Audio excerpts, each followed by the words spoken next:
ડાંગમાં ગ્રામ પંચાયતના ભ્રષ્ટાચારની ફરિયાદ, 50 લાખથી વધુના કામોમાં ગેરકાયદેસર ખર્ચ.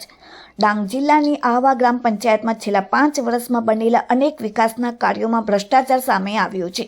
લેખિત ફરિયાદ મુજબ 12 જેટલા મુખ્ય કામોમાં, જેમાં રોડ, શેડ, પાઇપલાઇન અને શૌચાલય જેવા પ્રોજેક્ટો સામેલ છે, તલાટી, સરપંચ અને સભ્યો દ્વારા કરોડો રૂપિયાનો ગેરઉપયોગ કરાયો હોવાનો આક્ષેપ કર્યો છે. વિકાસને જાણે ઉધઈ લાગી છે. સરકાર તો વિકાસના બ્યુગલ વગાડી રહી છે અને અહીં ડાંગ જિલ્લામાં તો ચૂંટાયેલા પ્રતિનિધિઓ જ નિમ્ન કક્ષાના વિકાસના કામો કરી રહ્યા હોય એમ સમગ્ર ગ્રામ પંચાયતમાં ભ્રષ્ટાચારનું વિવરણ જિલ્લા વિકાસ અધિકારીને લેખિતમાં આપેલ ફરિયાદ મુજબ છેલ્લા 5 વર્ષમાં થયેલ 12 જેટલા કામોમાં ગોબાચરી બહાર પોકાર રહી હોવાનો આક્ષેપ કરાયો છે.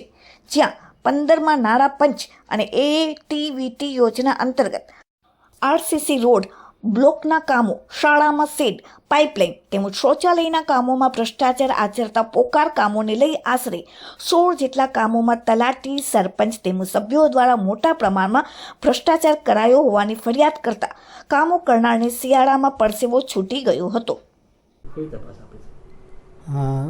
આહવા ગ્રામ પંચાયતની અંદર જે એક અરજી આવી છે એના અનુસંધાને મેં એક ટેકનિકલ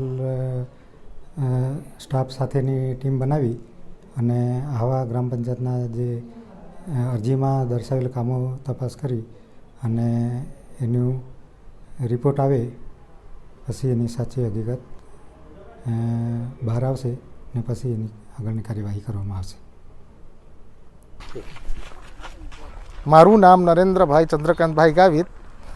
છેલ્લા 5 વર્ષમાં ગ્રામ પંચાયતે જો ભ્રષ્ટાચારનું કામો કર્યા છે એ ભ્રષ્ટાચારના કામોમાં રસ્તા છે, નાળા છે, મિની પાઇપલાઇન છે, બ્લોકના કામો છે, શેડના કામો છે, સ્મશાનમાં 3ની મોટર હતી એની જગ્યાએ 1ની મોટર નાખીને 3ની મોટર ખાઈ ગયા, બીજી 3ની પાઇપલાઇન હતી એવો નથી કરી. એ કામો થવું જોઈએ. પ્રાંત ટીડીઓ સાહેબને, ડીડીઓ સાહેબને બંનેને આપી છે. ડીડીઓ સાહેબને નોટિસ મોકલાવી ને તપાસ કરવા કીધી. નાયબ ડીડીઓ સાહેબો આવેલા, ટીડીઓ સાહેબ હતા ને એસો મેડમ હતા. એ લોકો આવીને તપાસ કરી ગયા પણ તો એ કંઈ નહીં. પણ આજે પાછા અમે ટીડીઓ સાહેબ પાસે ગયા તો એમણે કીધું કે ફરીથી તોડાવીને કામ કરાવીશું.